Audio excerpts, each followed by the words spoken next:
नमस्कार, प्रादेशिक समाचार के साथ मैं चंदन कुमार कौंडिल्य। पहले मुख्य समाचार।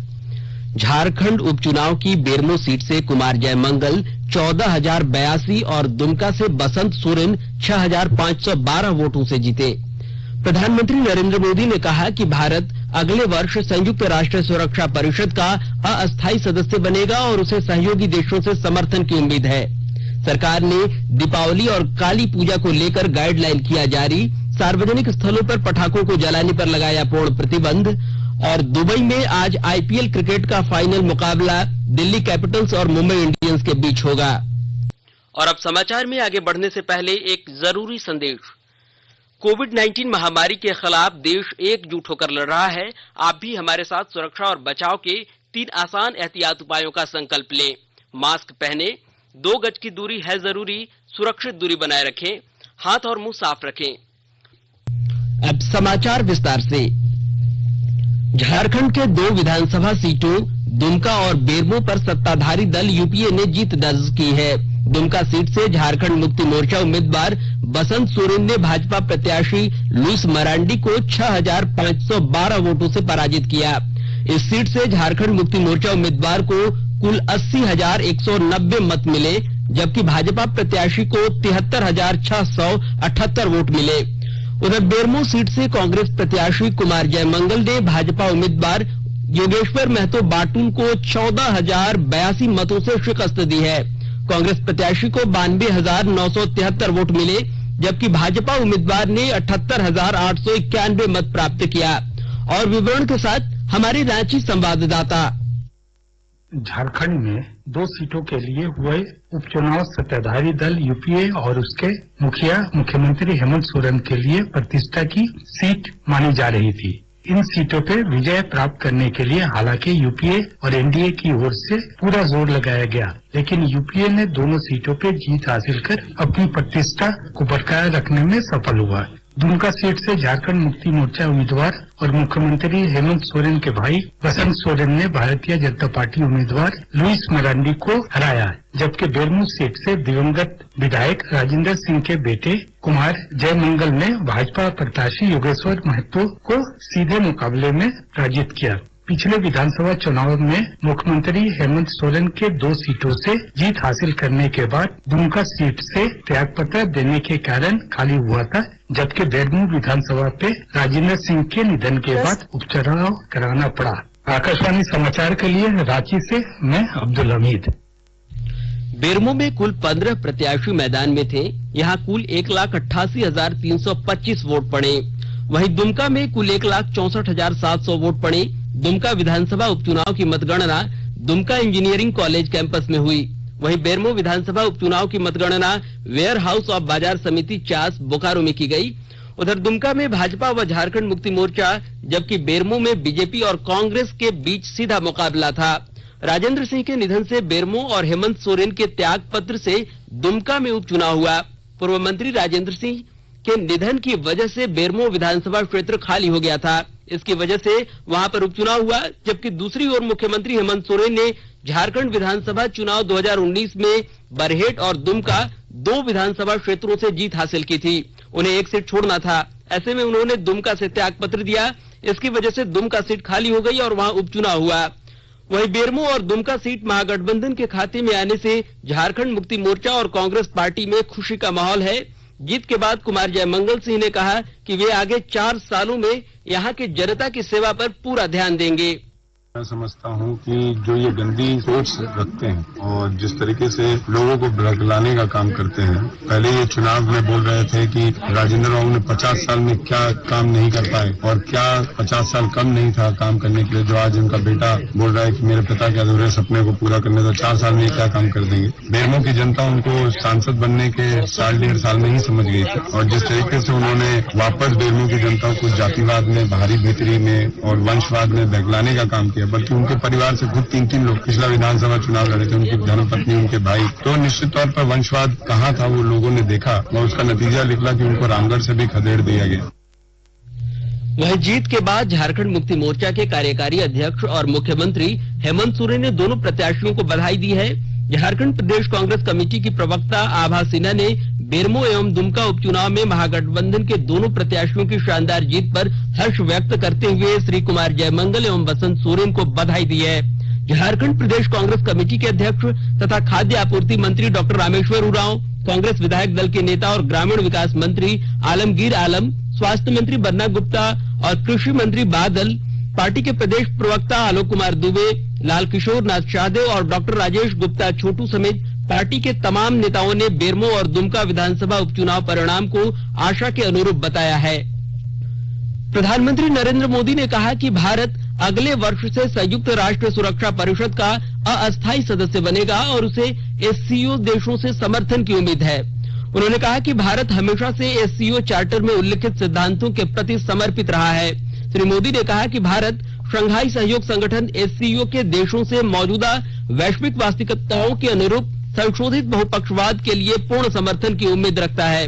एससीओ सदस्य देशों के राष्ट्रीय अध्यक्षों की 20वीं शिखर बैठक को आज वीडियो कॉन्फ्रेंसिंग के जरिए संबोधित करते हुए उन्होंने कहा कि हालांकि संयुक्त राष्ट्र ने अपनी स्थापना के 75 वर्ष पूरे कर लिए हैं, लेकिन उसके मुख्य लक्ष्य अभी भी अधूरे हैं। प्रधानमंत्री ने कहा कि कोविड का मुकाबला कर रहा विश्व संयुक्त राष्ट्र की प्रणाली में पूर्ण परिवर्तन चाहता है। बिहार में विधानसभा चुनाव की मतगणना जारी है। वहीं 11 राज्यों की 58 विधानसभा सीटों के लिए हुए उपचुनाव की भी मतगणना चल रही है। बिहार में वाल्मीकि नगर लोकसभा सीट पर भी मतगणना चल रही है। वहीं राष्ट्रीय जनतांत्रिक गठबंधन ने 4 सीटें जीत ली हैं और उसके उम्मीदवार 123 सीटों पर आगे चल रहे हैं। उधर महागठबंधन ने 3 सीटें जीत ली हैं और उसके उम्मीदवार 103 सीटों पर आगे चल रहे हैं। अन्य दलों के उम्मीदवार 10 सीटों पर आगे चल रहे हैं। भाजपा ने दीघा और दरभंगा सीटें जीत ली हैं। हिंदुस्तान अवाम मोर्चा के अध्यक्ष और पूर्व मुख्यमंत्री जीतन राम मांझी इमामगंज से जीत गए हैं। उन्होंने राष्ट्रीय जनता दल के उदय नारायण चौधरी को हराया। 243 सदस्यों की विधानसभा में बहुमत के लिए 122 सीटों की आवश्यकता है। प्रत्येक विधानसभा क्षेत्र में करीब 35 दौर की मतगणना होगी और आज देर रात तक सभी परिणाम आने की उम्मीद है। जनता दल यूनाइटेड और भाजपा के 13 मंत्री आगे चल रहे हैं, जबकि 2 पीछे चल रहे हैं। वहीं राघोपुर में राष्ट्रीय जनता दल के तेजस्वी यादव 8,500 से अधिक मतों से आगे चल रहे हैं। वाल्मीकि नगर लोकसभा सीट पर जदयू के प्रवेश कुमार मिश्र अपने निकटतम कांग्रेस प्रतिद्वंदी से करीब 25,000 वोटों से आगे चल रहे हैं। केंद्र सरकार ने कहा है कि देश में कोविड से ठीक होने वालों की संख्या 79 लाख को पार कर गई है, जो विश्व में सर्वाधिक है। केंद्रीय स्वास्थ्य सचिव राजेश भूषण ने आज नई दिल्ली में मीडिया को बताया कि पिछले सप्ताह प्रतिदिन ठीक होने वालों की संख्या 51,000 से अधिक थी।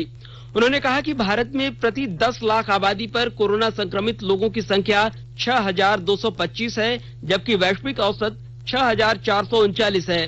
श्री भूषण ने बताया कि देश में कोरोना के 92% से अधिक रोगी ठीक हो चुके हैं।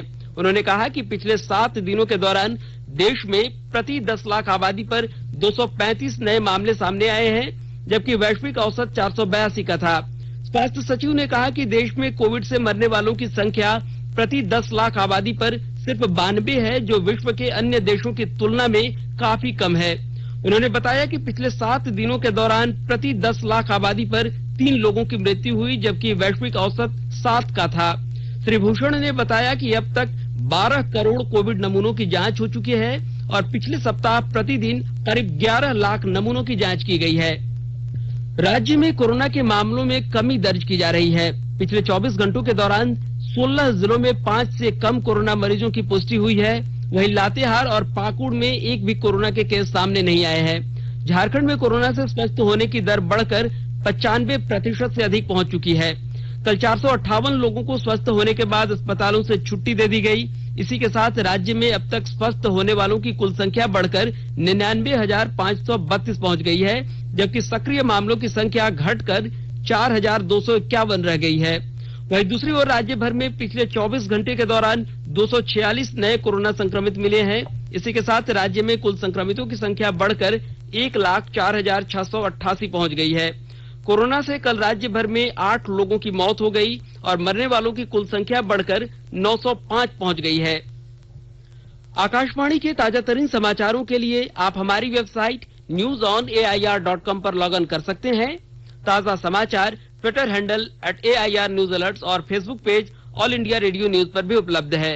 आप प्रादेशिक समाचार एकांश के ट्विटर हैंडल @AIRnews_रांची और Facebook page AIR news Ranchi के अलावा YouTube channel regional news unit Ranchi पर भी हमारे बुलेटिन को सुन सकते हैं।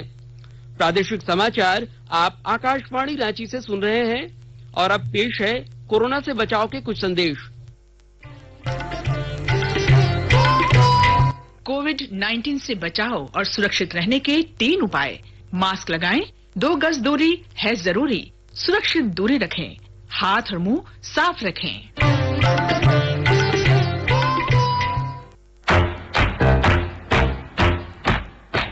चलो मिलकर एक शुरुआत करें, चलो एक फैसला आज करें, मास्क नहीं तो टोकेंगे, कोरोना को रोकेंगे, चलो इस वादा करते हैं, चलो इस वादा करते हैं, मास्क नहीं तो टोकेंगे, कोरोना को रोकेंगे।